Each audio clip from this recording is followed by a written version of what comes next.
Boa noite. Tudo bem? Tudo bem? Vamos lá. Queria que você fizesse uma avaliação do clássico, né?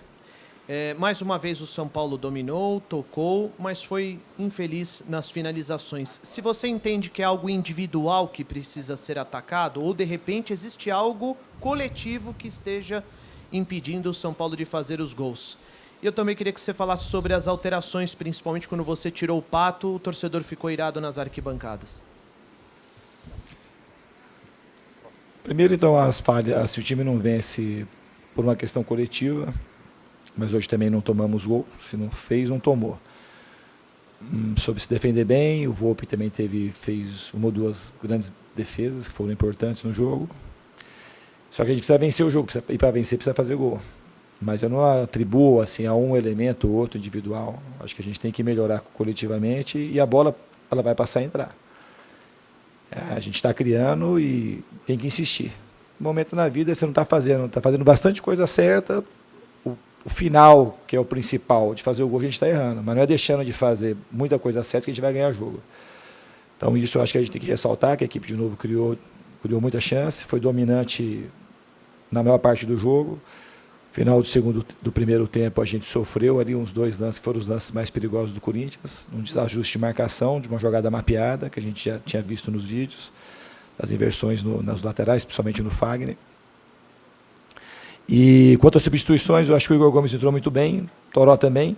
E a substituição especificamente do Pato, às vezes você vai fazer uma substituição que você mexe e o torcedor ele tem sua razão. Eu sabia que a torcida podia reagir daquela forma, porque você vai tirar um camisa 9 para colocar um meia volante, mas a gente não estava mais conseguindo criar. Fazia 15 minutos, porque a gente estava perdendo o meio campo, a gente não tinha mais articulação. Eu coloquei o Daniel aqui para o lado e centralizei o Toró, e o Liseiro acho que entrou uns 7, 8 minutos no total. Nesse tempo deu para a gente ter acho que 2 escanteios, um chute do Bruno Alves e o pênalti. Então o time melhorou e era mais ou menos o que eu achava que ia acontecer. A gente precisava ter domínio de novo do meio do campo. A outra questão era conseguir fazer pressão na bola lá na frente para a gente tirar o time de trás, que a gente não estava conseguindo naquele momento. Então é a engrenagem que tem que rodar como um todo. Então o time iria criar mais condições de ganhar, mesmo você tirando um camisa 9. Então não é você tirar, futebol não é uma coisa matemática. Então a gente colocaria 10 atacantes e iria fazer gol, e não é isso. A gente tem um time até muito ofensivo, poucos jogadores de marcação. Se fosse só por isso, a gente tinha feito muitos gols em todos os jogos. Diniz, aqui no fundo, eu queria ouvir você sobre a negociação que o São Paulo fez com o Ajax pela venda do Antony.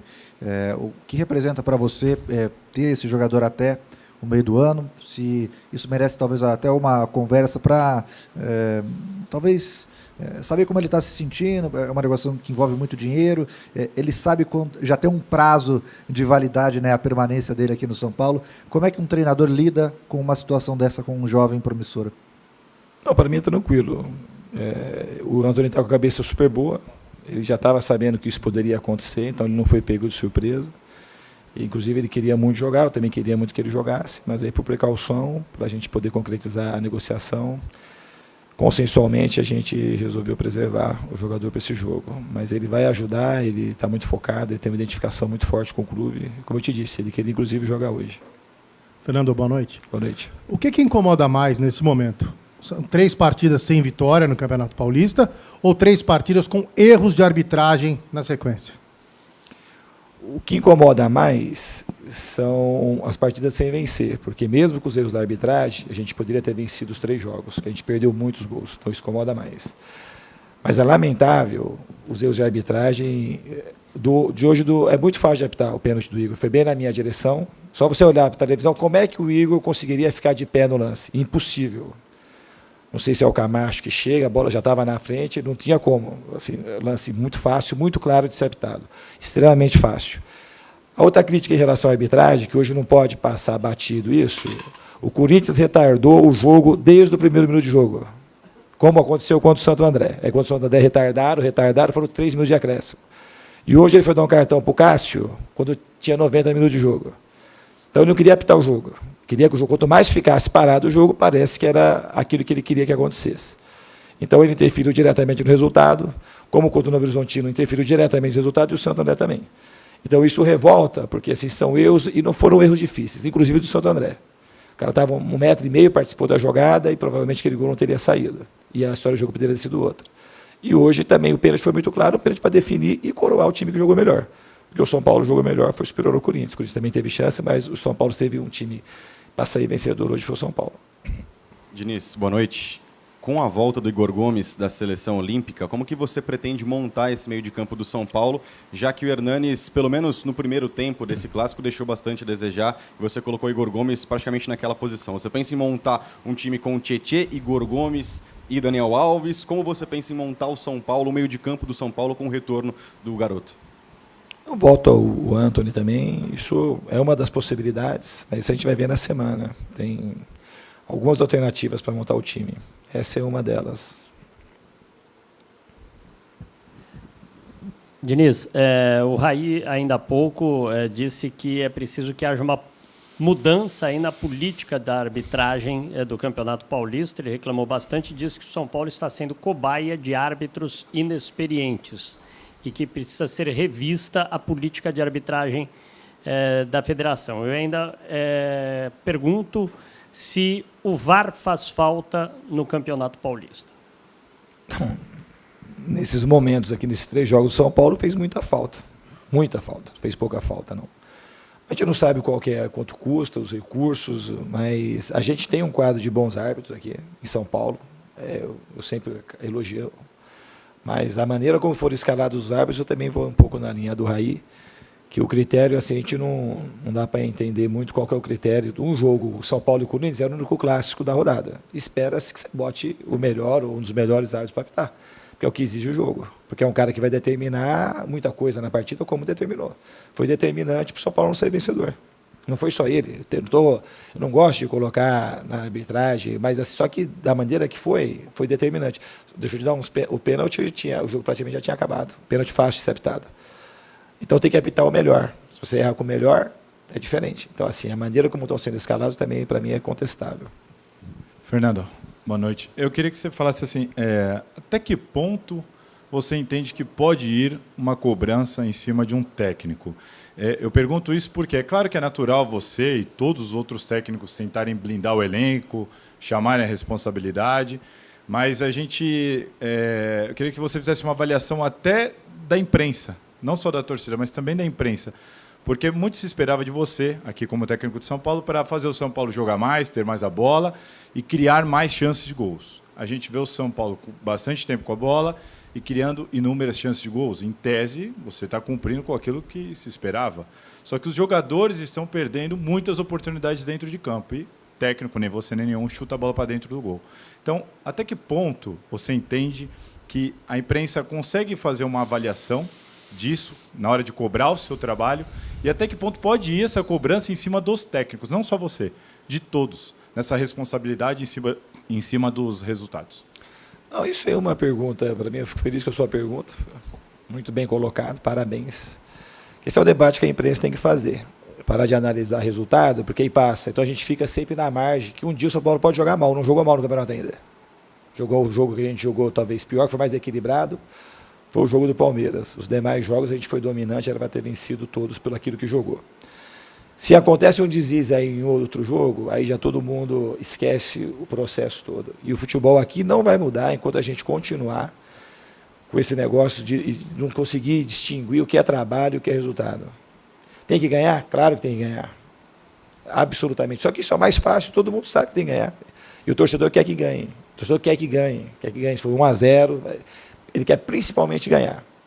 Mas se a gente puder ganhar e jogando e construindo, mais feliz ainda ele vai ficar. Só que para a gente ganhar, já falei isso na outra entrevista, eu acredito, em uma outra ocasião, eu acredito na lei da probabilidade. Quando você cria mais com o adversário, oferece menos chances com o adversário, você está sempre mais perto de ganhar. E o trabalho do treinador é isso, porque assim, senão a gente ia ser um jogo de certeza. Vou fazer isso, logo então eu vou ganhar o jogo.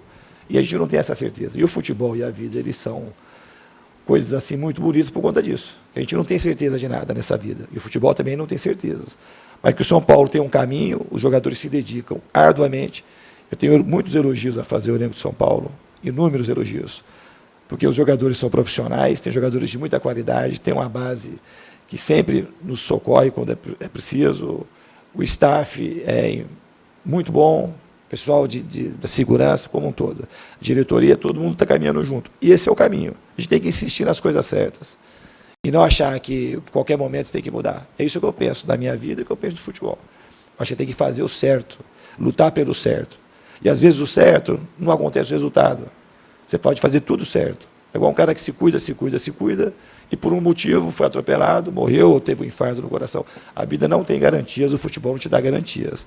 Eu acho que a gente tem que premiar o trabalho. E eu acredito que na perseverança e na persistência, a gente acaba sendo premiado no final. Fernando, em cima justamente disso, o torcedor de São Paulo tem sido um torcedor que tem cobrado muito, né? Hoje a gente viu o torcedor até bravo com você em alguns momentos da partida. O torcedor consegue compreender, ou é difícil para o torcedor compreender esse trabalho que vem sendo feito, de repente, sem ter a vitória?